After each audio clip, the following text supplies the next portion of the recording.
La semana pasada, entonces, más o menos logramos aclarar algunos conceptos que son, por así decirlo, coyunturales, importantes, necesarios y fundamentales para entrar en este tema. Yo sé que a veces quedan muchas dudas, muchas inquietudes.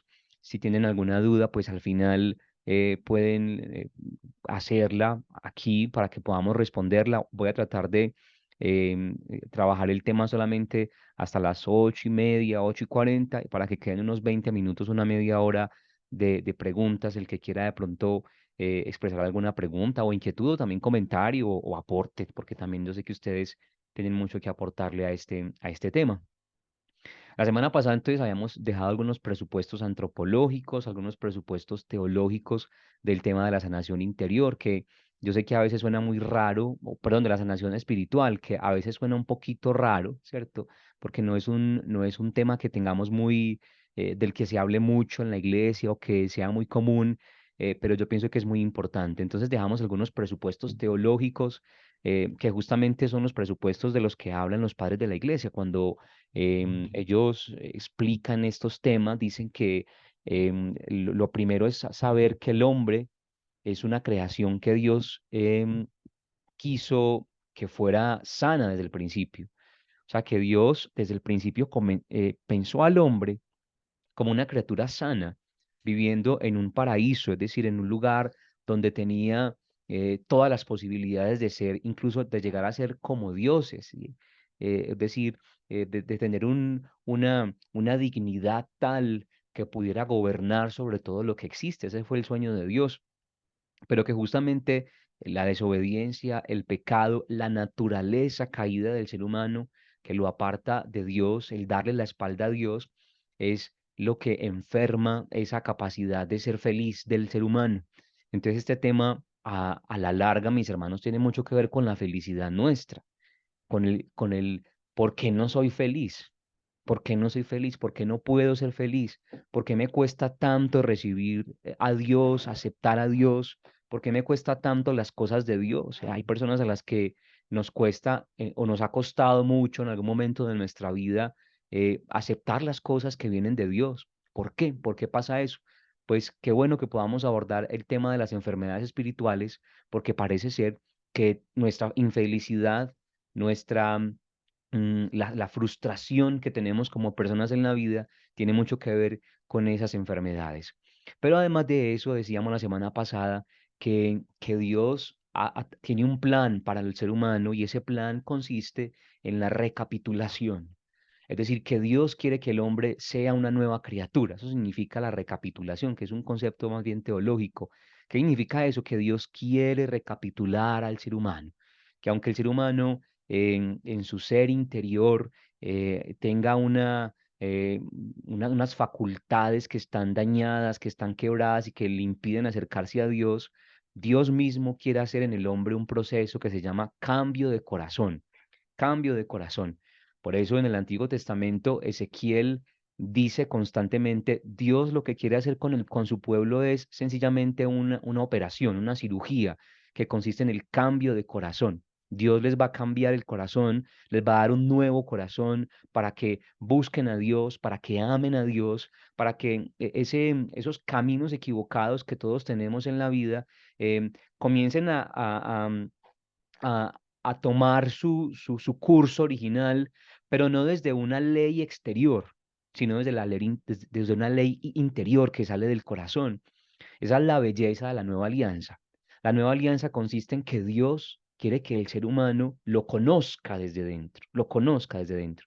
Pues justamente a eso es a lo que los padres de la iglesia llaman la recapitulación, la redención en Cristo. La nueva alianza consiste en que el hombre por sí mismo ya conocerá a Dios. En su interior nadie tendrá que hablarle. Incluso dice bellamente el profeta Jeremías, dice, ya nadie tendrá que adoctrinar a nadie. Nadie tendrá que enseñarle el uno al otro, conoce al Señor. Incluso los predicadores vamos a quedarnos sin trabajo, según la profecía de Ezequiel, porque resulta que ya nadie va a tener que predicar, porque todos van a conocer a Dios. Esa es, digamos, la nueva alianza, en lo que consiste la nueva alianza en Jesús. Bueno, entonces en eso habíamos quedado la semana pasada y se me había quedado algo por decirles que justamente conecta la clase de la semana pasada con la clase de hoy.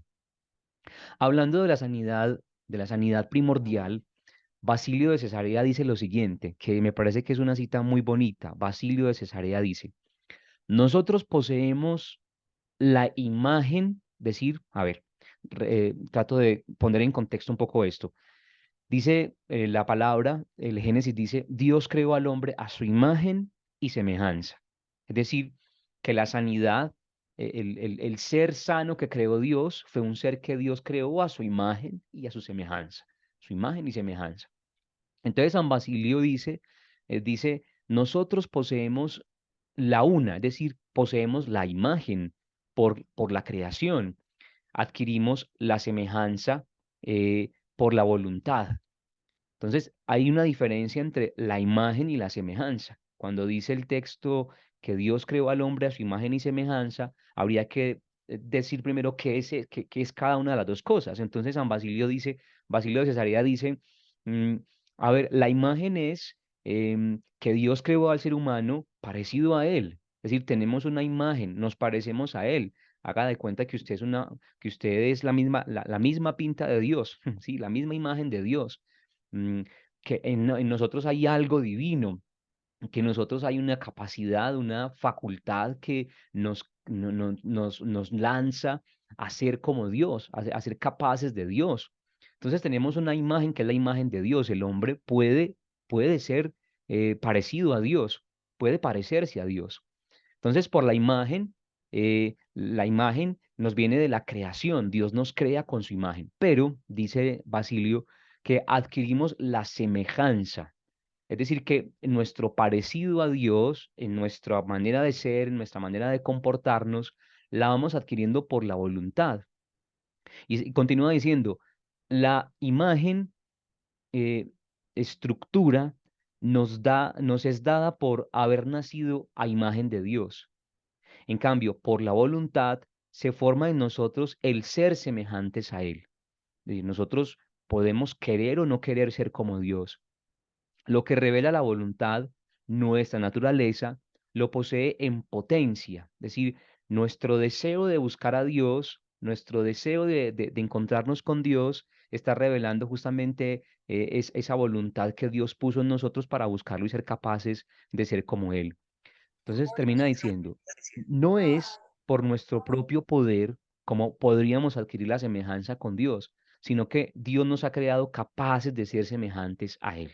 O sea, Dios nos dio la capacidad a nosotros de buscar, de luchar por ser iguales a Él.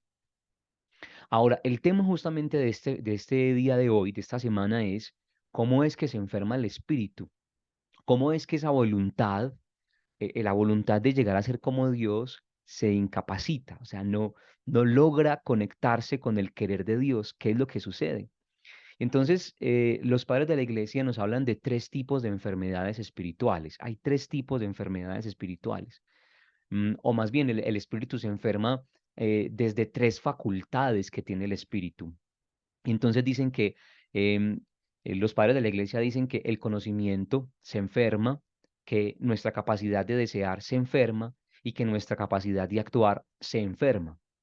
Y que justamente el pecado es una expresión de la enfermedad del conocimiento, de la enfermedad del deseo y de la enfermedad de la acción. En esta noche justamente vamos a hablar de estas cosas. Los tres tipos de enfermedades espirituales. Los padres de la iglesia dicen se enferma el conocimiento. Y miren, para mí una de las revelaciones más bonitas de lo que he aprendido de los padres de la iglesia ha sido esto. ¿Por qué? Porque mm, es impresionante saber que el pecado o los caminos equivocados del ser humano comienzan por acá, por la enfermedad del conocimiento, por la enfermedad de la inteligencia. Todos tenemos la facultad de la inteligencia. Entonces dicen los padres de la iglesia, se enferma la capacidad de comprender. ¿Dónde se origina? Entonces dicen los padres de la iglesia, se origina en la ignorancia o el olvido de Dios.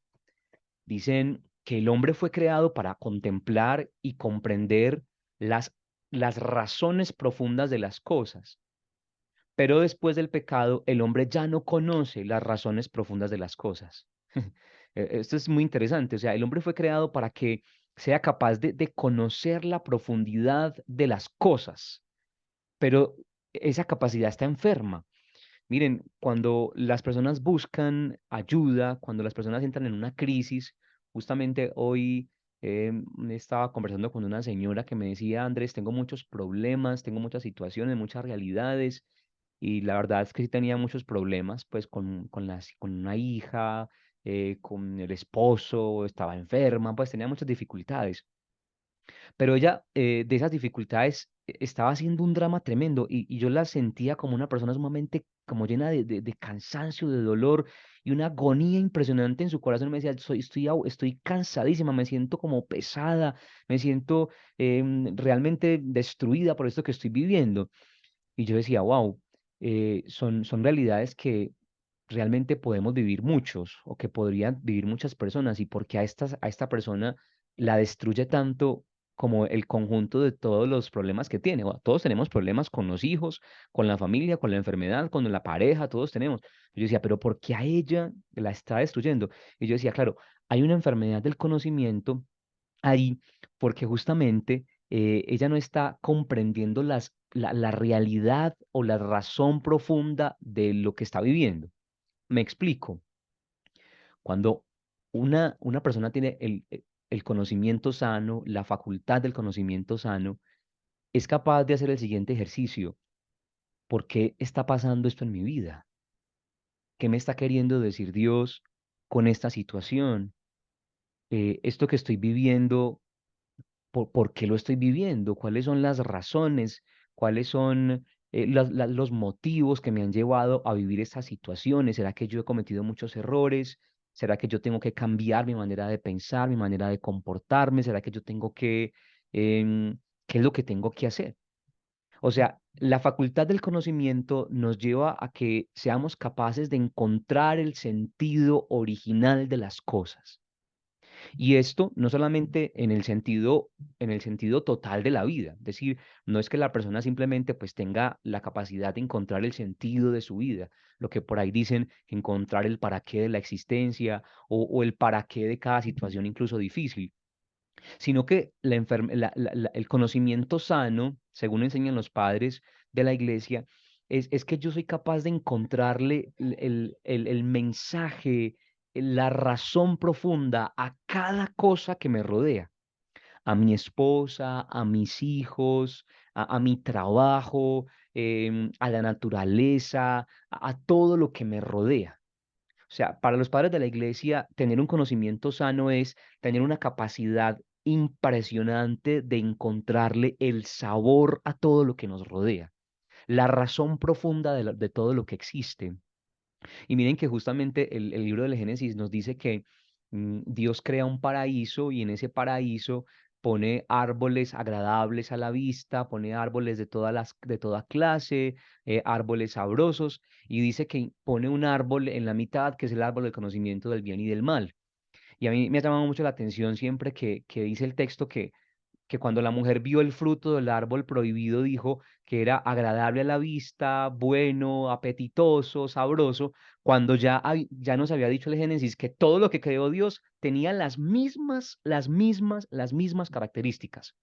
O sea, Dios crea el paraíso lleno de árboles frutales, agradables a la vista, buenos para comer, agradables para el conocimiento y la sabiduría. Pero el texto dice que la mujer cuando ve el fruto prohibido, ve en el fruto prohibido lo que, lo que ya tenía en el resto del paraíso. Ahí radica la enfermedad del conocimiento. Yo creo que las cosas dañinas me dan lo que las cosas que me benefician y que lo que las cosas dañinas me dan es incluso mucho mejor que lo que las cosas benignas me dan. O sea, el conocimiento termina tergiversándose. Entonces, yo no le encuentro sabor. Por ejemplo, hablando de un tema como la infidelidad, mi mujer, es el regalo que Dios me dio, deja de ser lo bueno para mí. Dejo de encontrarle el sabor y deja de tener como sentido para mí ella como persona. y comienzo a lanzarme hacia otras mujeres. Esa es la infidelidad. Es una enfermedad en realidad del conocimiento, según enseñan los padres de la iglesia. Impresionante esto. La segunda característica de la enfermedad del conocimiento, bueno, leamos un poquito la Biblia. Se me olvidó leerles aquí la cita bíblica de Jeremías capítulo 2 versículo 13, que es una cita que a mí siempre me ha impresionado mucho porque me parece que es lo que todos los seres humanos hacemos con Dios. Jeremías capítulo 2 versículo 13.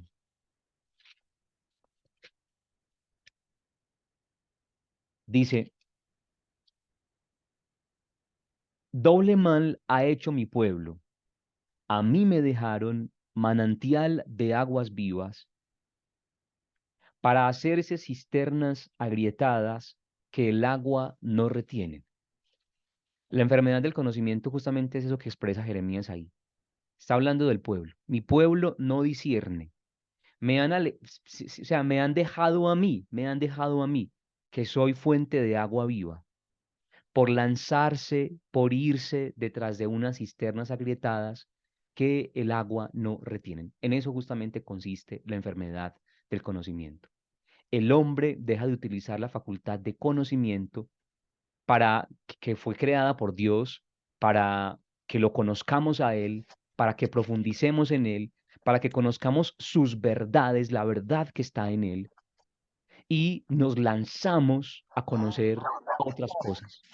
Nos lanzamos a conocer lo que, y nos deleitamos en ese conocimiento que justamente no es del todo perfecto. El segundo elemento de esta enfermedad del conocimiento es que hay un encadenamiento, produce un encadenamiento de las sensaciones y las pasiones. Entonces, la inteligencia se limita solo a las cosas, pues se alimenta solo de ellas. Entonces, la facultad del conocimiento fue puesta en Dios para que usted y yo lo conozcamos a Él. Es decir, para que conozcamos que en el mundo está Él. Incluso el don de la ciencia, que cuando llegue Pentecostés vamos a hablar del don de la ciencia.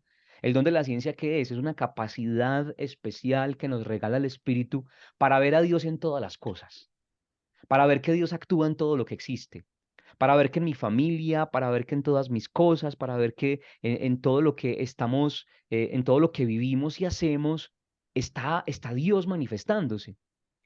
Ahí está Dios manifestándose. Ese es el don de la ciencia.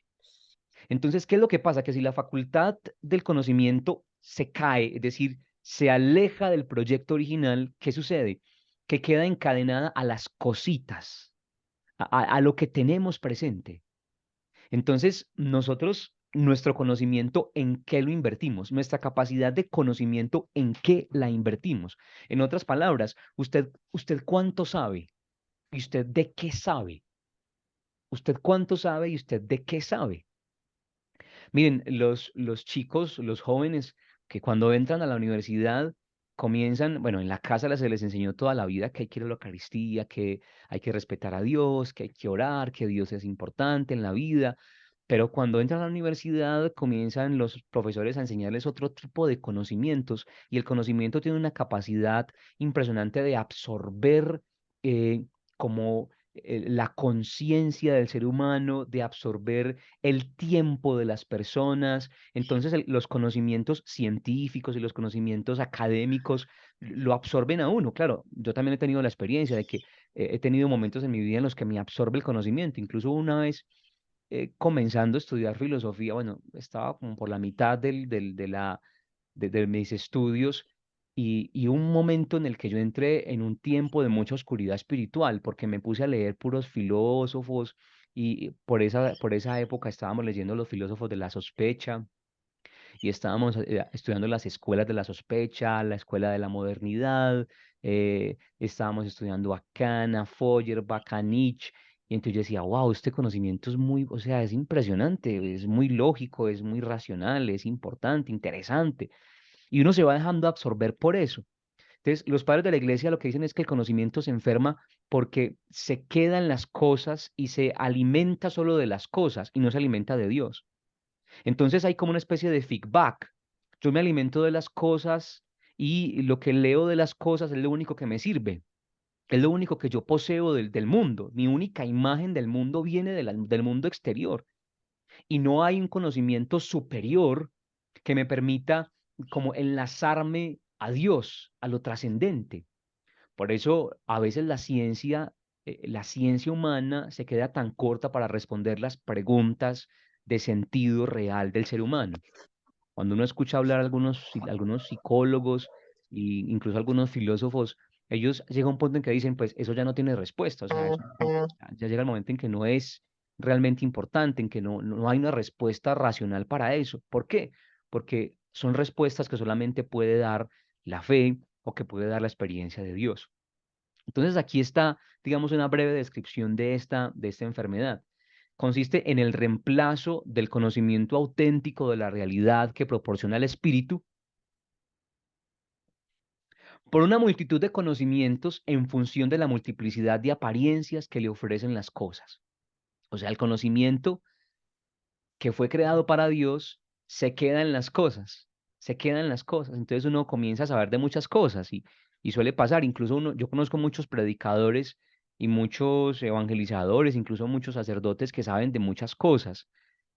Conocen mucha ciencia y saben de leyes y saben de teología fundamental, de teología dogmática, saben de incluso hasta de Biblia, conocen mucha Biblia, hebreo, griego, arameo, latín, pero uno no sabe, no sabría decir si conocen de las cosas del espíritu. Uno podría uno decir, o sea, si en realidad conocen de las cosas del espíritu, porque a veces incluso en lo que dicen, lo que hacen es quitarle a uno la fe, ¿cierto? Incluso a veces hasta contrario a lo que Dios enseña, porque el conocimiento es lo que hace es eso, o sea, hay una multiplicidad de saberes, eh, pero que están llenos es de la apariencia de las cosas, de la apariencia de las cosas. El conocimiento se hace como una especie de bucle de refuerzo, entonces todo el tiempo está girando sobre sí mismo, girando sobre sí mismo.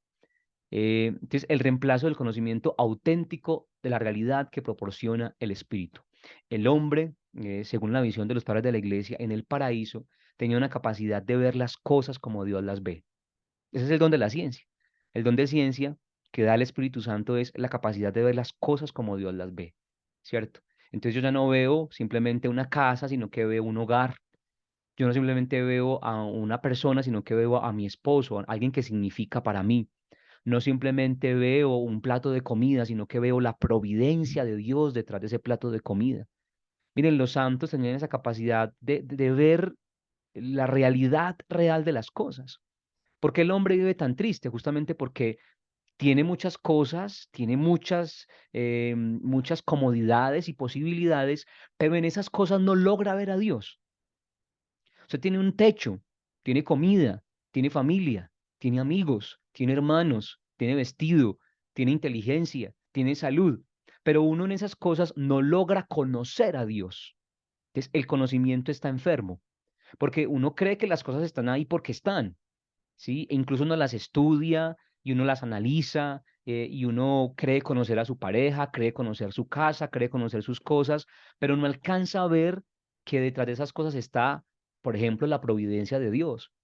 Y piensen ustedes en un San Francisco que veía la providencia de Dios en todo. Y entonces una vez se le aparece un ladrón para atracarlo y el ladrón les pide que a ver qué es lo que tienen en la mochila. Él dice, no tenemos nada, no tenemos nada, somos pobres. Y le dice, pero ¿cómo así que son pobres? Y entonces, ¿para dónde van? No, vamos a evangelizar y a predicar a Jesús. Pero ¿cómo así? Algo tienen que darme a mí. Algo tienen para darme, ¿no? No tenemos nada más. Tenemos un pan duro por acá que nos da la providencia y nada más. Y el ladrón, dice la florecilla, dice que el ladrón le da mucho pesar de esta gente y los invita a comer. Y San Francisco ve detrás de eso justamente la presencia de Dios y ese ladrón se termina convirtiendo. Entonces, el conocimiento sano es una capacidad de ver a Dios que está escondido en cada situación, en cada momento de la vida, en cada situación, en cada momento de la existencia. Y entonces yo puedo conocer a Dios viendo a mis nietos, viendo a mis hijos. Yo puedo conocer a Dios siendo papá. Yo puedo conocer a Dios siendo maestro, siendo maestra, siendo empleado de servicio, siendo abuelo, siendo abuela, siendo hermano, siendo hermana. Yo puedo ver ahí a Dios cuando mi conocimiento está enfocado en descubrir dónde habita Dios, dónde habita Dios. Entonces, Cuando el conocimiento está enfermo, lo que el mundo, lo que el hombre busca, perdón, lo que el hombre busca es dar unidad a esos conocimientos a través de lo que llama objetividad y verdad. Entonces, digamos, nosotros estamos buscando la objetividad. El ser humano siempre busca la objetividad y la verdad, ¿sí? Y la buscamos en las cosas. Entonces, por ejemplo, para ponerle eso así una escena muy, muy clara, para los griegos, la verdad no es otra cosa que el desvelar lo que está oculto detrás de la cosa. Por eso la palabra verdad en griego se dice aletheia. Aletheia, voy a escribirles por acá en el pizarrón. La palabra aletheia, ¿qué significa eso?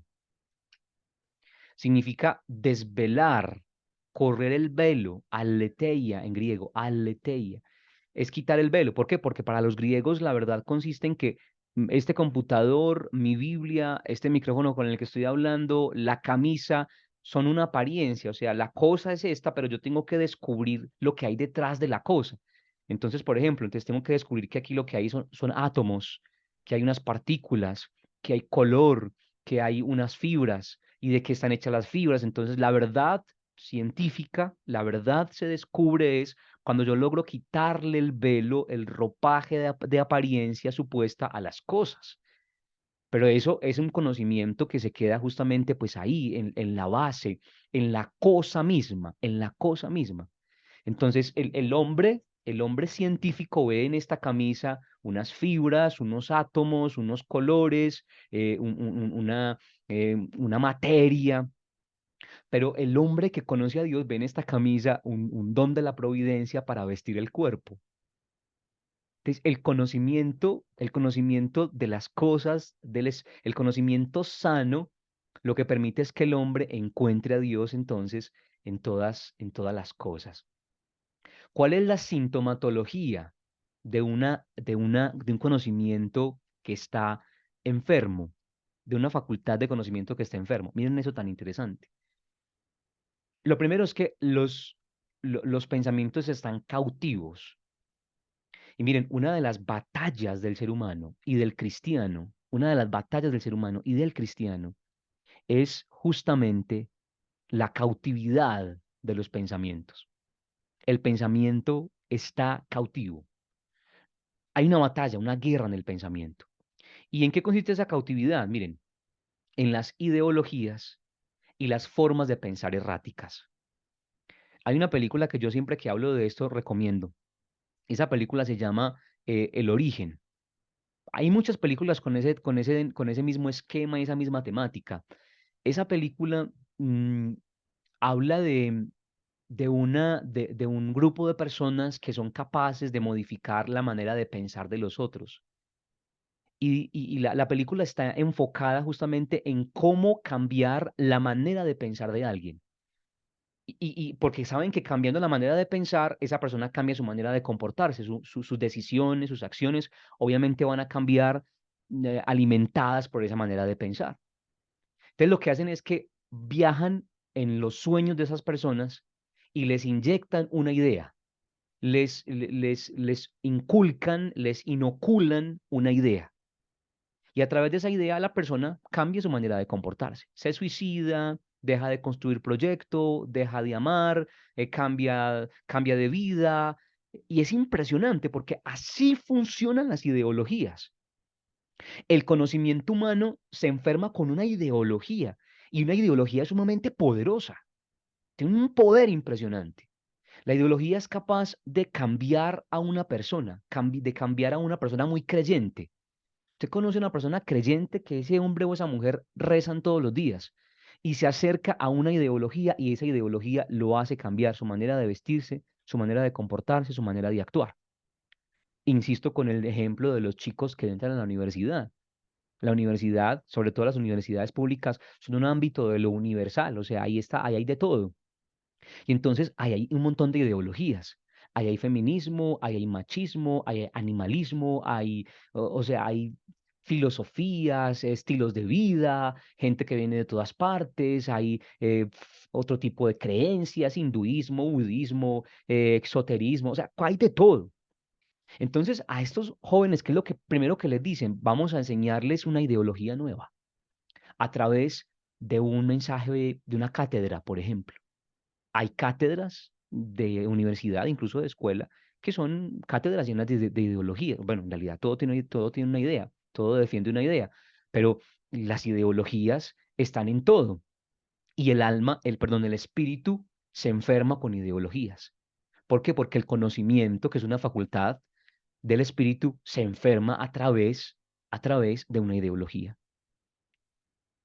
Ahora, también las formas de pensar erráticas son una sintomatología de un conocimiento que está enfermo. Entonces, ¿cómo piensa usted sobre las mujeres? Muy interesante, por ejemplo, decir esto. ¿Usted cómo piensa sobre la vida? ¿Usted qué piensa del país? ¿Usted qué piensa de Dios? ¿Usted qué piensa de los sacerdotes? ¿Usted qué piensa de las mujeres? ¿Usted qué piensa de los hombres? ¿Usted qué piensa de los niños, de los bebés? ¿Usted qué piensa de los animales? ¿Usted qué piensa del mundo? ¿Usted qué piensa? ¿Cómo piensa usted sobre sí mismo? Y a partir de esas preguntas uno podría decir, yo creo que estoy enfermo, porque yo pienso es esto. Entonces, el conocimiento se enferma y su sintomatología tiene que ver con que hay un montón de ideologías y un montón de formas de pensar erráticas que no son verdad. ¿Sí? Nada más en esos días conversaba con alguno y me decía, mi papá, cuando se estaba muriendo, yo lo fui a visitar, nunca tuvimos una relación buena, pero yo lo fui a visitar cuando se estaba muriendo, cuando estaba muy enfermo, y entonces yo lo vi muy solo, lo vi muy, muy desprotegido, y yo me puse el delantal y comencé a hacer una sopita para darle. Y cuando mi papá vio que yo le serví la sopa, él casi le da un infarto, se salió de los chiros porque dijo, ¿cómo es posible que usted, todo un macho, está haciendo un almuerzo como si fuera una mujer? A mí no me dé comidas de hombres, a mí los hombres no tienen nada que hacer en la cocina, eso no es trabajo para hombres. Hágame el favor, dice, se quita eso y yo no me voy a comer eso, y no se comió la sopa. Es un pensamiento errático, es una ideología que se llama machismo. Ahí el conocimiento está enfermo, ¿sí? Ahí la capacidad de conocer está enferma. Y eso se logra o se produce de muchas formas. A nosotros los papás, sobre todo, nos han la psicología llama los mandatos. ¿Sí? Un hombre no llora, una mujer no se deja de un hombre. Una mujer no tiene por qué tal cosa, un hombre no tiene por qué tal otra.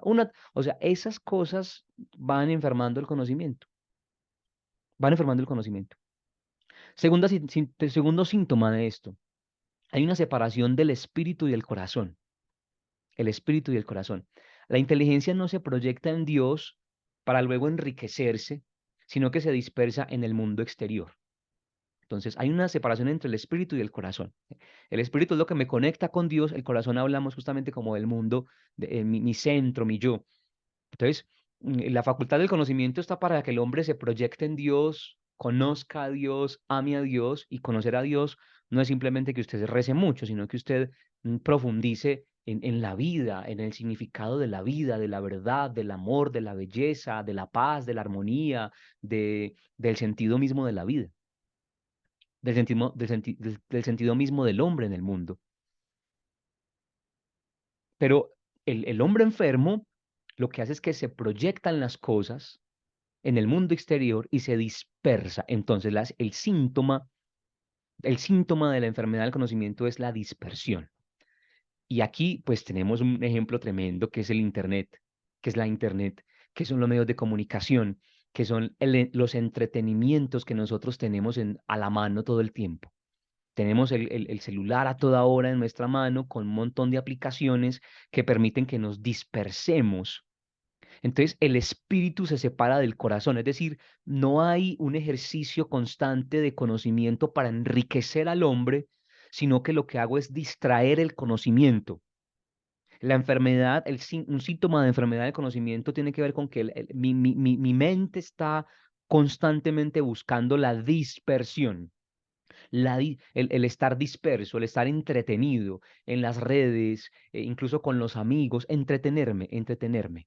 Esas personas que son incapaces como de silencio, de hacer silencio, de quedarse quietos, de contemplar, de estar tranquilos, de meditar, los que han perdido la capacidad contemplativa. Hay un filósofo muy interesante que se llama Byung-Chul Han que escribe sobre esto, que el hombre tardomoderno Él lo llama el sujeto de rendimiento. El hombre tardomoderno que somos nosotros es un hombre que no tiene tiempo para contemplar, o sea, perdió la capacidad de detenerse para contemplar las cosas. Y la contemplación obviamente es una de las cosas, es un ejercicio del conocimiento que permite que uno vea las cosas más allá de lo que son. Entonces, una de las preocupaciones que uno podría intuir de Byung-Chul Han, este filósofo, es que si no somos contemplativos, entonces ¿quién va a hacer la ciencia? Porque la ciencia es el resultado de la contemplación de un hombre o de una mujer que se paró todo un día, 2 días, todo un mes, 3 años, a ver cómo caen cómo el agua cae, cómo las hojas caen, cómo todo cae para ver que hay una ley de gravedad, ¿sí? O cómo sopla el viento, cómo viene el viento para saber que se puede sacar energía del viento. Eh, o sea, si no hay quien contemple, entonces ¿de dónde va a venir la ciencia? Porque el hombre está disperso. Más aún, si el hombre no es capaz de contemplación, ¿de dónde le va a venir su capacidad de ser humano? Pierde la capacidad de ser humano, porque entonces cree que ser humano es estar entretenido, es estar atontado, perdón la expresión, por los entretenimientos que propone el mundo. Si ustedes se fijan, estamos en un momento de la historia en el que el entretenimiento tiene una fuerza impresionante. O sea, lo que los jóvenes hoy en día quieren ser es youtubers para entretener. Y los canales de televisión en YouTube son millones y millones y millones, porque la gente se quiere entretener. Shakira sacó una canción hace menos de 5 días y ya tiene más de 100.000 millones de visualizaciones. Me dice, pero ¿por qué la gente se quiere entretener?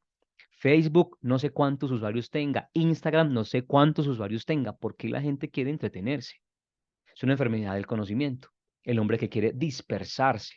Entonces, la distracción, la dispersión de la inteligencia, que genera una esquizofrenia, una división del juicio, en el hombre, una confusión. O sea, el hombre no tiene claridades, no tiene claridades. No hay conocimientos claros. Es el estar conectados en las redes sociales y sobre todo en los nuevos métodos de publicación que son reels, que son historias cortas o que son shorts, que son conocimientos aislados, son datos informáticos. Usted se informa fácilmente a través de su celular. Usted abre Instagram y todo el tiempo puede estar viendo Reels o puede estar viendo Shorts en YouTube y puede informarse, pero esa dispersión de la inteligencia genera una esquizofrenia y una división en mi capacidad de juicio. O sea, me divide. La sintomatología de la enfermedad del conocimiento tiene que ver con la división, con que estoy dividido, con que no logro unificar el conocimiento en algo importante. Esa es la razón lo complicado de la enfermedad, que yo no logro, todo lo que conozco, no logro unificarlo en algo trascendental, en algo significativo, en algo importante y que me transforme la vida. Yo amo mucho el poder enseñar, el ser maestro, el poder enseñarle a la gente, porque me gusta mucho cuando la gente, uno le está enseñando y descubren en algo que uno les enseña como una unificación. Y como que eso que tú dijiste me unifica. Eso que la gente dice me hizo clic. Hice clic con esto. Claro, es eso, es la unificación del conocimiento. Tengo un montón de cosas, de información y hablo tal y no sé qué, y conozco muchas cosas, pero no tengo unidad, o sea, nada me hace clic. Cuando se logra ese clic, es justamente porque hay algo que está tocando la fibra de lo que yo soy como ser humano. Cuarta sintomatología, al contemplar la creación como si Dios no estuviera presente, el hombre percibe el mundo lleno de males. Entonces, como yo en las cosas no veo la presencia de Dios, como yo en mi esposa, en mi esposo, en mi papá, en mi mamá, en mi trabajo, en lo que poseo, en mi casa, en mi país, en mi barrio, en mi presidente, en mi gobernante, no veo que Dios puede intervenir, que Dios puede hablar, entonces veo el mundo como algo muy agreste, algo peligroso, algo lleno de oscuridad y como de error y, y de peligros. El mundo lleno de mal. El pesimismo justamente es una enfermedad del conocimiento. Porque el pesimista no encuentra en el mundo a Dios, el pesimista encuentra caos. Es una mentalidad, un conocimiento que es caótico. El pesimista es por definición alguien que encuentra caos en todo, que alguien para quien el mundo simplemente es un amasijo de caos. No hay ningún orden, no hay no hay un proyecto en el mundo y en la vida suya no hay un proyecto. Por eso al pesimista le cuesta tanto saborear y disfrutar la vida, porque dice, ah, pues me estoy pasando bueno, pero quién sabe cuánto me irá a durar, porque en este mundo caótico nada dura. Lo bueno no dura, se murió, se va, ¿sí? Sí. O lo bueno es pecado o engorda, como dicen por ahí. Eso dice la gente, lo bueno es pecado o engorda. Porque es un mundo caótico. Mi conocimiento está tan enfermo que no encuentro nada agradable, que no encuentro nada bonito, porque Dios, si Dios no está presente, si Dios no es el creador, si no es el dador de las cosas, todo es caótico. Esta enfermedad es la enfermedad post-pandemia. La gente de la pandemia, en la pandemia todos creímos que no había un orden, que todo se había salido del control y de las manos de Dios. Y vimos el mundo como lleno, lleno de males. Ahí se manifestó nuestra enfermedad de conocimiento, que no conocíamos a Dios en realidad, porque nos hacía falta pensar en que hay un orden y que Dios tiene en sus manos el mundo.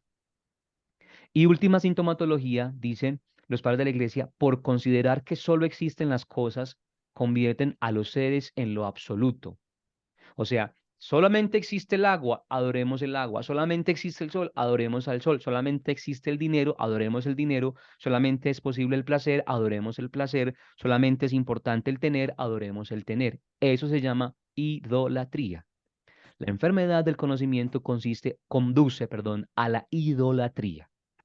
Entonces, el idólatra es aquel que le dice a las realidades materiales que son más importantes que él, que son lo único que existen, que son su fundamento, que son su razón de ser en el mundo. Esa es la idolatría. Más allá de adorar imágenes, como muchas veces nos dicen a nosotros los católicos, la idolatría consiste en poner el corazón en las cosas o a personas o a relaciones, o a situaciones, o a realidades, consiste en eso.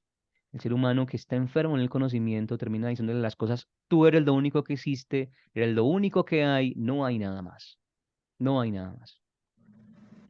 Segunda facultad que se enferma, esta es impresionante, la facultad del deseo se enferma. Esta ha sido puesta en nosotros también para que podamos desear a Dios hasta llegar a la unión con Él. Ustedes dirán, pero viste, pero Dios entonces quiere que quiere que el hombre conduzca todo lo que es hacia él. Sí, Dios quiere que conduzcamos nuestra inteligencia, nuestro conocimiento, nuestro deseo y nuestras acciones hacia él, porque nos creó para él. Entonces, el deseo es una facultad que no es dañina. Los cristianos, y hago aquí una nota al pie de página de una propaganda del cristianismo, los cristianos nos distinguimos del budismo sí, de Arta Gautama Buda. Los cristianos nos distinguimos del budismo en lo siguiente, es que el budista, su aspiración, su deseo, su querer es lograr disminuir, anonadar, aminorar y llevar a la absoluta nada el deseo humano.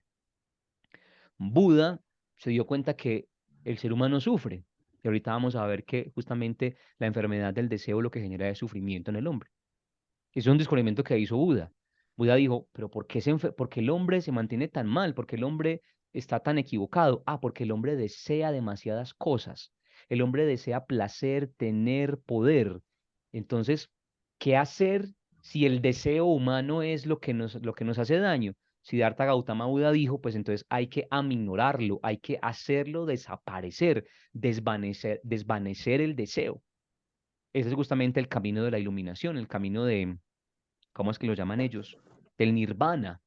Es llegar, si es nirvana, bueno, creo que sí. El camino de la iluminación en el budismo es desaparecer todo deseo humano. Porque si el deseo lo que te hace sufrir, pues desaparece. Pero no ese es el camino cristiano y no ese es el camino de la fe en Dios. Porque nosotros, la teología cristiana enseña que Dios puso la facultad del deseo en el hombre para que deseemos a Dios. O sea, Dios quiso que el hombre lo desee. O sea, Dios no nos regaló deseo por él, sino facultad de desear. En eso consiste la creación de Dios o la creación en libertad de Dios. Dios crea al hombre en libertad para que lo desee a él. Miren, Dios pudo habernos creado deseándolo, o sea, autómatas, deseenme y punto. O sea, el hombre va a tener un deseo de, a ver, ¿cómo vamos a hacer al hombre? Vamos a hacer de la siguiente manera, que el hombre siempre desee a Dios, listo, punto. Y pudo haberlo hecho, seríamos autómatas. Pero no, Dios regaló la facultad de desear, de anhelar, de querer las cosas, para que lo deseemos a Él en primer lugar, para que nuestra voluntad tenga la capacidad de desear algo más grande que sí mismo, que sí misma. Listo, entonces podemos desearlo hasta llegar a la unión con Él. La enfermedad del deseo consiste en desear las cosas por sí mismas y de manera egoísta y fuera de Dios. Entonces, lo que decía San Agustín es que el pecado consiste en desear a la criatura y no al creador. Desear la criatura y no el creador. A mí también bellamente lo decía San Agustín, una frase muy conocida que ustedes ya deben haber repetido muchas veces, y es, nos creaste para ti hermosura y nuestro corazón está inquieto hasta que no descansemos en ti. Una frase de San Agustín, nos has creado, Señor, para ti y nuestro corazón está completamente inquieto, perdido, ahogado en sí mismo hasta que no descansemos en ti porque nuestro deseo está proyectado hacia ti. O sea, todo lo que deseamos está es en ti.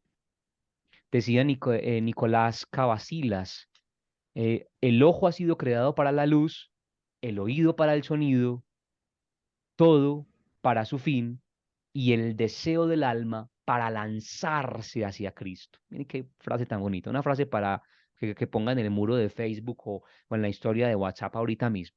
Sí, el ojo ha sido creado para la luz, para poder ver. El ojo ve gracias a la luz.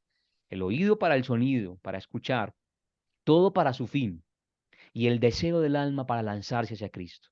Entonces, la enfermedad del deseo consiste justamente en eso, en que el hombre deja de desear las cosas bonitas, bellas que hay en Dios y a Dios mismo por desear a las cosas que nos rodean. Y la enfermedad del conocimiento, para ir haciendo como una especie de síntesis, la enfermedad del conocimiento es que el hombre deja engolosinar por conocer las cosas en vez de buscar conocer a Dios. Y la enfermedad del deseo consiste en que el hombre deja de desear a Dios por desear las cosas. Deja de desear al Creador por desear a las cosas. Aquí habría que hacer una pregunta, yo creo que importante hacerla aquí.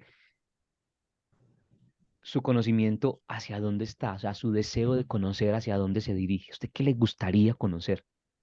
Cuando usted ve las propuestas de aprendizaje que hay hoy en día a través de medios de comunicación y a través de todos estos medios, ¿usted por qué se encanta, por qué se engolosina? Y la gente quiere conocer qué le pasó a Shakira con Piqué, qué le está pasando a no sé quién al famoso la gente quiere conocer es eso. Ofrecemos un curso de Biblia, de sanación de las enfermedades espirituales, nos apuntamos 20, 30, pero ofrecemos un curso de chismes o un programa de chismes y son millones. Son millones, es que es impresionante. Hay un chisme sobre Shakira, eso ahorita es lo más rentable. Si usted quiere salir de pobre, invéntese un chisme de Shakira en este momento y pégalo en las redes y sale pobre y nos invita, pues. Pero el conocimiento suyo, ¿hacia dónde está dirigido? ¿Usted qué le interesaría conocer? ¿Qué es lo que usted desea conocer? Y segundo, ¿cuál es el objeto de su deseo? ¿Qué es lo que usted más anhela en su vida? ¿Qué es lo que usted más quiere en su vida? Para descubrir muchas veces con tristeza que nuestro deseo está enfermo y que yo deseo es tener más plata, más poder, más reconocimiento, más amor de los otros, que mi imagen esté limpia. Yo, ¿qué es lo que más deseo en este momento? ¿Qué es lo que más deseo en este momento? Decía San Agustín, San Agustín tiene una teología muy linda sobre el deseo y decía que el deseo es como aquello que dilata nuestro corazón para que podamos recibir a Dios. Repito, dice San Agustín, el corazón humano es muy pequeño y el don de Dios es muy grande. Entonces, Dios quiere dar el don, pero el hombre, como es tan pequeño, no le cabe el don. Entonces, ¿qué hace Dios? Dios lo que hace es que ensancha, así como cuando usted quiere meter algo en una funda, en una bolsita, y usted no le cabe, entonces usted lo que hace es coger la bolsa y hacerle así, para que se ensanche, ¿sí? Yo me acuerdo que mis primas, cuando yo estaba muy pequeño, hubo una moda de los jeans botatubo. Y en esa época no existía el estrés, o sea, ese material que se ensancha. Entonces eran esos blue jeans duros, como un cuero, y botatubo. Entonces mis primas eran con la moda, y yo me acuerdo que se ponían una bolsa para poder que les entrara el blue jean. Yo nunca supe cómo hacían para quitárselo, pero sé que para poder ponérselo se ponían una bolsa de plástica para poder subírselo y ensanchar el blue jean. Bueno, cierro ahí el comentario bobo. El comentario bobo de la clase. Y el caso es que San Agustín decía que el corazón es muy pequeño, pero el don de Dios es muy grande. Entonces lo que hace Dios es ensanchar el corazón. ¿Cómo lo ensancha? A través del deseo. Dios te regala el deseo antes de darte el don. Dios te regala el deseo antes de darte el don. Y lo voy a explicar de una manera muy sencilla y desde mi testimonio. Cuando yo estaba joven, antes de casarme, yo recuerdo que uno de los primeros signos que el Señor me dio a mí de que mi vocación no era al celibato, sino a la vida matrimonial, fue la siguiente. Había salido yo del seminario y ese año, pues entré a estudiar en la universidad y necesitaba pagarme mis estudios, entonces busqué trabajo. Fin de año, en la temporada, en Colombia es muy fuerte la temporada decembrina, entonces busqué trabajo en una tienda de ropas. Y entonces la ropa era ropa pues de adulto, pues era ropa para gente adulta, para gente grande, no era para ropa de niños.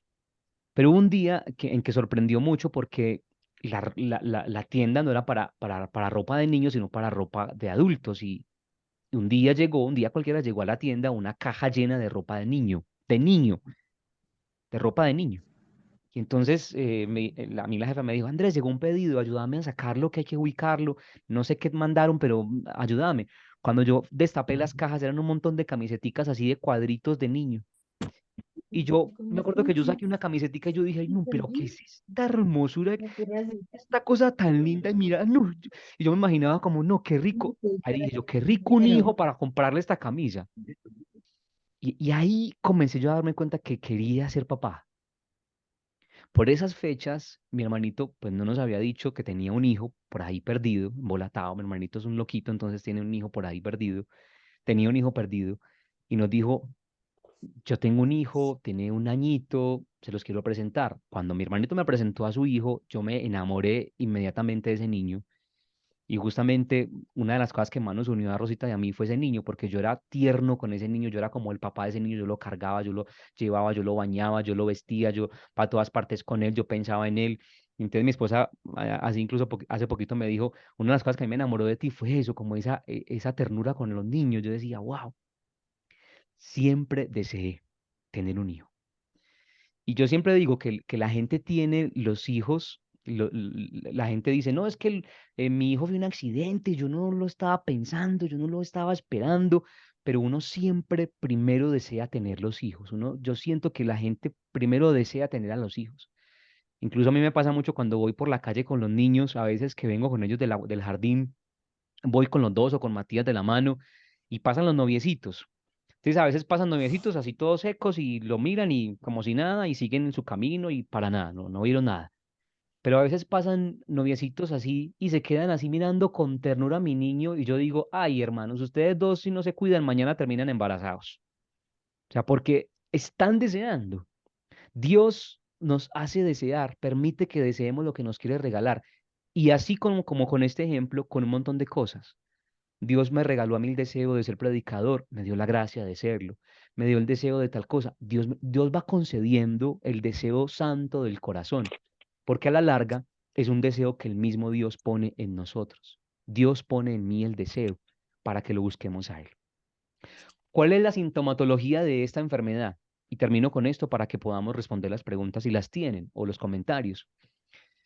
Incluso les pido que si tienen preguntas, levanten la mano ya sino para yo continuar con un último detallito. ¿Cuál es la sintomatología del deseo? Primero, la transmutación de los valores.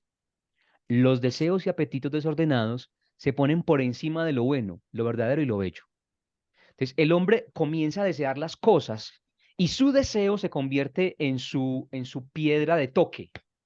Es que yo quiero esto, es que yo lo deseo, es que somos adultos y los dos queremos esto, ¿por qué no nos estamos dando este gustico? ¿Por qué no nos vamos por este camino? ¿Por qué no nos comemos esto si en realidad los dos estamos queriendo? O yo quiero, o tú quieres, es que mi deseo, es que es mi deseo, yo lo deseo.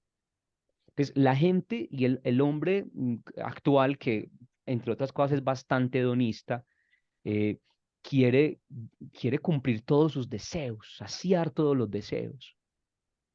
Es que me gusta, es que me fascina, es que lo deseo.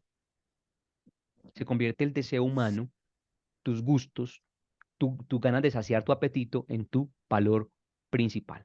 Valor principal. Segundo, la insatisfacción, la tristeza, el dolor. ¿Por qué? Porque cuando yo deseo a Dios, Dios sacia mi sed. Por eso el Señor le dice a la samaritana, el agua que yo doy se convierte en ti en agua para la vida eterna. Es un agua que sacia la sed y no vas a tener que buscar más aguas en otras partes.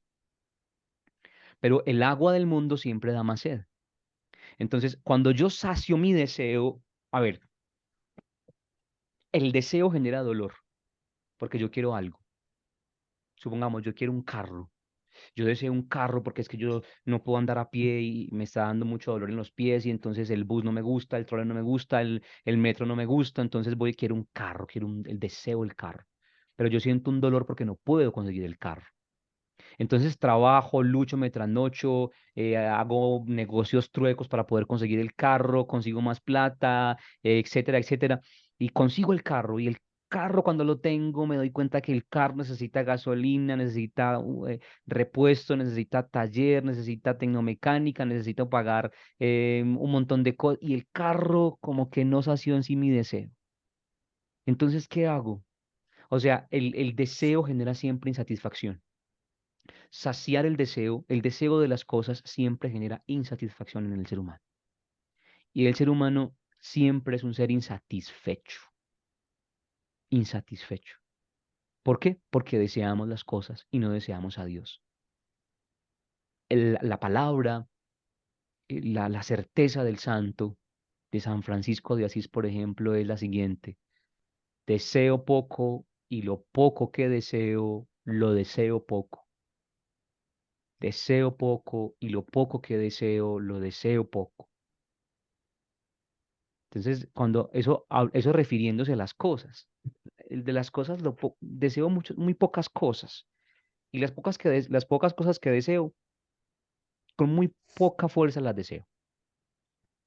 San Juan Eudes decía bellamente, yo lo único que deseo es a Jesús, ¿sí? Decía, nada quiero y lo quiero todo, Jesús es mi todo. Voy a dejar aquí esa frase. Nada quiero y lo quiero todo, Jesús es mi todo. Fuera de Él todo es nada. Fuera de Él, todo es nada.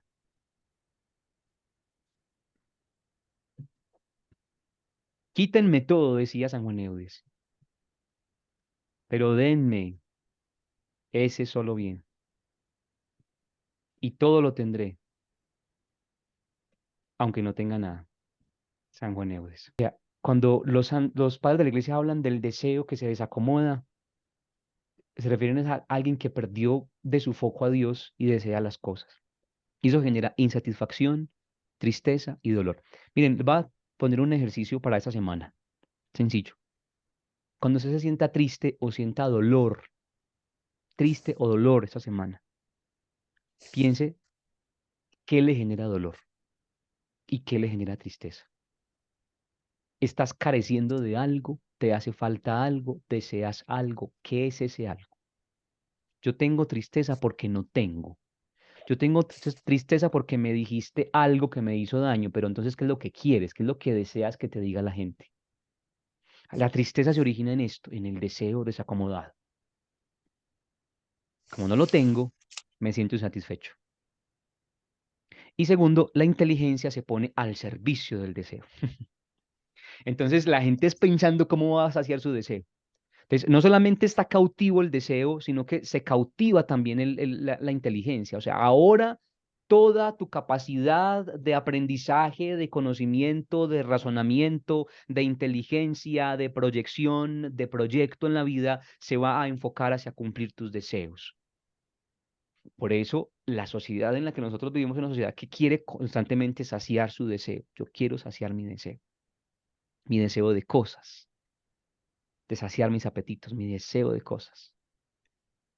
Esa es justamente la enfermedad entonces del deseo. ¿Alguien tiene preguntas? ¿Alguien quiere decir algo? ¿Alguien quiere manifestarse? ¿Quiere quejarse? ¿Quiere, no sé, alguna cosa? Listo, muy bien. Entonces termino con esta última parte, para no dejar en punta esta parte que es importante de la introducción o del tema de hoy sobre cómo se enferma el espíritu. La enfermedad de la acción. Los padres de la iglesia hablan de la enfermedad de la acción. ¿Qué significa eso? ¿Qué significa eso? Que el ser humano fue creado, pues obviamente con la capacidad de actuar, de obrar, la capacidad de la obra. Pero lo que mueve la obra, el obrar en el hombre, no simplemente es las acciones en sí mismas. Detrás de la acción, dicen los padres de la iglesia, hay dos subfacultades, por así decirlo, o facultades, llamémoslas facultades, que son la facultad del coraje y la facultad de la libertad.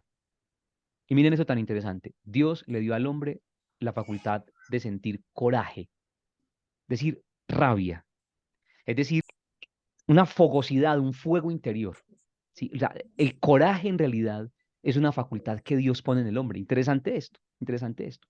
Pero es una facultad que Dios puso en el hombre para que, como una manera de prevenir al hombre contra el mal y la tentación, y como fuerza para obrar el bien.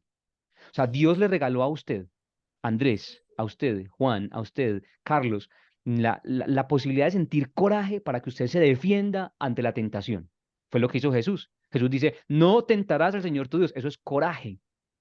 Cuando estaba en el templo, Jesús dice con mucho coraje en el templo, esta es casa de oración. El fariseo van de aquí todos. Ese es el coraje.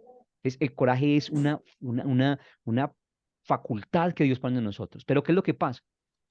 Que nuestra acción no está conducida por por un coraje que nos lleve a rechazar el mal y aceptar el bien, sino todo lo contrario. Nos lleva a rechazar el mal y a atacar todo aquello que se ponga en contra de nuestro deseo. Entonces, la acción está enferma, ¿por qué? Porque usted está atacando constantemente todo aquello que le impida saciar su deseo. Entonces, yo quiero plata y el que se me atraviese me lo llevo por delante. ¿Por qué? Porque yo quiero es plata, hermano. O sea, para mí, mi deseo más grande, todo mi conocimiento, todas mis fuerzas están enfocadas en conseguir plata y el que se me atraviese lo tumbo. Y uno se encuentra con gente así en la vida, o sea, gente que es incluso amigos, buenos amigos, que son excelentes amigos, pero cuando se trata de plata, no les importa el que sea. La mamá, el papá, el tío, el primo, el abuelo, se lo llevan por delante, porque su coraje está dedicado no a defender el bien, las cosas buenas, a defender con fuerza contra el mal, sino que está lanzado a defender sus intereses egoístas. Entonces, su acción está movida por eso. La acción está movida por el coraje, es decir, por una fuerza interior que me hace actuar de determinada manera. ¿Por qué uno ve gente que a veces es sumamente tranquila y serena y cuando se forma una pelea se paran y son los que más duro dan? Porque tienen un coraje. O sea, su acción está movida por el coraje y algo les da coraje, ¿sí?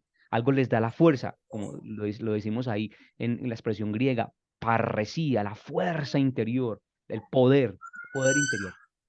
Pero la acción, y termino con esto, la acción está movida también por la facultad de la libertad. El hombre crea al ser humano libre, crea al ser humano libre. Entonces esa libertad lo que hace es,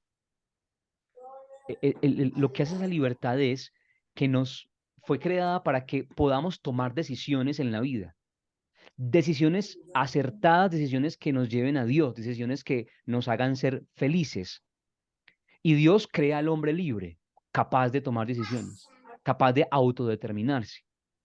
Pero ¿qué pasa? Que el hombre confunde dos tipos de libertad. La libertad de no estar condicionado. Dios no nos puso la condición. Es decir, Dios no nos puso un proyecto y nos dijo usted va a cumplir esto y punto. No, no estamos autodeterminados, no estamos, perdón, determinados, predeterminados por nadie. Dios quiere que el hombre se autodetermine. Y eso en griego se dice eleuteria. Confundimos la eleutería o eleuteria, la libertad de elección, la libertad de no estar condicionados, con la proairesis. Son dos conceptos un poquito pesados, pero bueno, ahí los dejo. El que pueda seguirme, que me siga. Con la proairesis, que es la libertad de elección. Dios te creó sin ningún condicionamiento, pero Dios quiere que tú elijas lo bueno. Dios quiere que elijas siempre lo bueno, el bien. Entonces, el no estar condicionado se dice en griego eleuteria, y la libertad de elección se dice proairesis. Nosotros confundimos el no estar condicionados con la proairesis, y nuestras elecciones son siempre llevadas por nuestro capricho y nuestro deseo.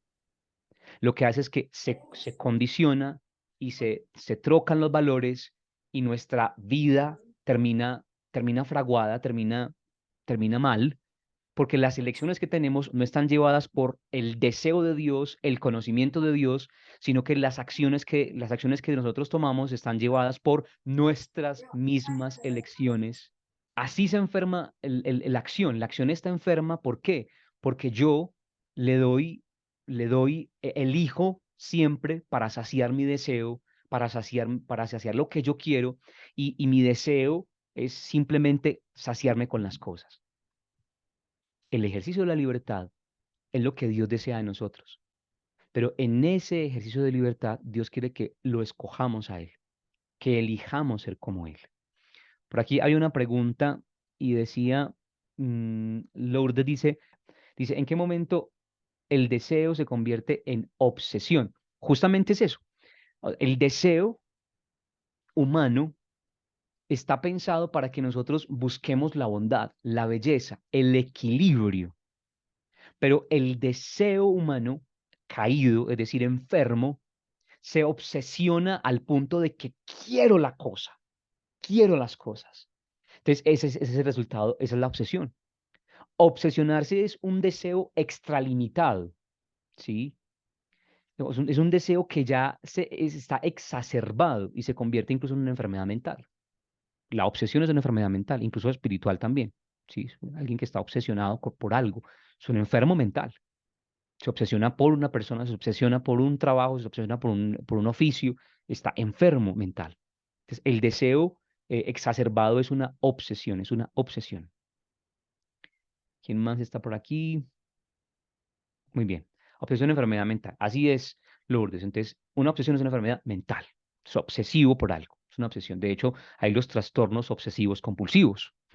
Sí, el TOC, trastorno obsesivo compulsivo. Una persona que quiere lavarse las manos todo el tiempo, que todo el tiempo quiere comprobar las cosas, y etcétera, etcétera. O sea, es alguien que desea de manera exacerbada una cosa que no es justamente bondad, belleza o verdad.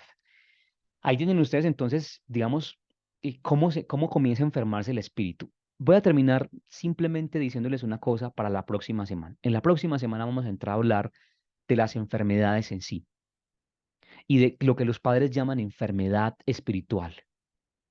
¿Cuáles son en sí mismas? Entonces, ellos la dividen en tres partes, unas que afectan directamente al cuerpo, otras que afectan directamente al alma y otras que afectan directamente al espíritu. Pero si ustedes se fijan, lo que les acabo de mencionar es, por así decirlo, la base fundamental de la enfermedad del espíritu humano. El espíritu está enfermo, ¿por qué? Porque su conocimiento, que fue puesto en Dios como facultad para conocerlo, no está invertido, no está enfocado, no está dirigido hacia Dios, sino hacia las cosas. Porque su deseo, que Dios lo puso en nosotros para que deseemos la luz, lo bueno a Él, lo deseemos a Él, está embobado con las cositas, está engolosinado con lo que ofrecen las cosas materiales del tiempo presente. Y está enfermo nuestro espíritu porque nuestras acciones hablan de unas opciones interiores movidas por el coraje y la libertad que no son las opciones que Dios pensó para el hombre. Entonces, a la larga, el espíritu, miren que no está tan lejos del cuerpo, el espíritu mueve al ser humano a tomar decisiones concretas en su vida. Y por eso yo soy tan agresivo, por eso soy tan lujurioso, por eso soy tan avaro, por eso soy tan codicioso, porque mi pensamiento, mi deseo está desenfocado de lo que realmente Dios quiere de aquello en que Dios quiere que lo enfoque. Dios desea que nosotros lo busquemos a Él, lo amemos a Él. Bien, esto es yo creo que es un excelente examen de conciencia para nosotros. ¿Yo qué deseo? ¿Yo qué es lo que quiero conocer? En lo profundo de mi ser, ¿cuáles son mis búsquedas más profundas? ¿Qué es lo que yo estoy buscando en la vida? Porque Dios desea que tú lo busques a Él, que Dios busque, que el ser humano encuentre en Él su paz, su tranquilidad, su gozo. Es una excelente manera de hacer un examen de conciencia para esta cuaresma. ¿Yo qué estoy buscando? Solamente le pongo este ejemplo. ¿A usted qué lo entristece? ¿A usted qué lo entristece? ¿A usted qué lo amarga? ¿A usted qué lo hace sufrir? ¿Qué lo hace sufrir?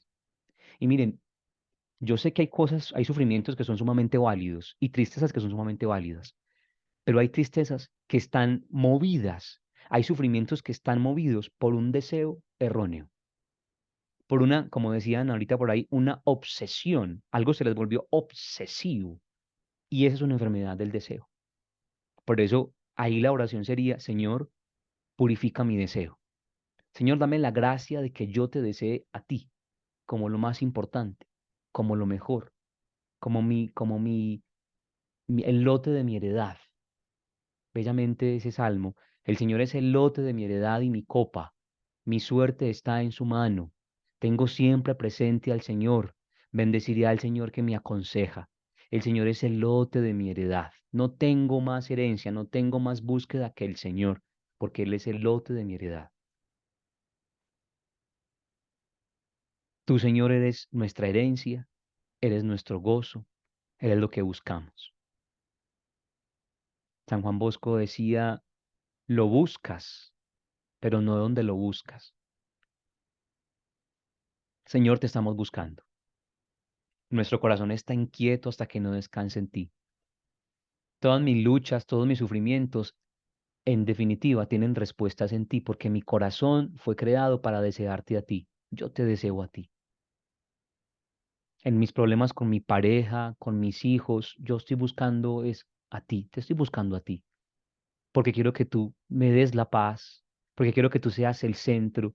Yo quiero, Señor, vivir plenamente, yo quiero vivir tranquilo, yo quiero ser un hombre pleno. Te estoy buscando a ti, Señor. Dame la gracia, Señor, de desearte más. Dame, Señor, el deseo profundo de tu palabra, de tu encuentro, de tu presencia, de estar contigo, de tu espíritu. Que yo pueda, Señor, desear tu espíritu, que mi corazón se ensanche deseando tu espíritu. Que yo anhele estar en tu presencia, Señor, que yo anhele tus cosas, que yo anhele la verdad, que anhele la belleza, que anhele lo bueno, que yo busque lo bueno, Señor. Que yo desee lo bueno para mi familia, que desee la verdad para mí. Dios, Señor, te consagro mi mente. Dios, te consagro mi facultad de conocimiento. Consagro mi facultad de conocer a Dios, porque quiero conocerte más. Consagro mi capacidad de desear a Dios, porque quiero desearte más. Consagro mis acciones a Dios, porque quiero hacer solo aquello que el Espíritu me mueva a hacer. Consagro mi conocimiento, mi deseo y mi acción a ti, Señor. Saca de mí, Señor, todo espíritu del mal. Saca de mí, Señor, toda enfermedad que me incapacita para hacer lo que tú quieres que yo sea. Te lo pido, Padre del cielo, Creador mío, en el nombre poderoso de Jesucristo el Señor, y por la intercesión de María, nuestra Madre y Señora, te lo pedimos, amado Señor, a ti, Señor, amado Dios, amado Señor y Creador nuestro. Amén.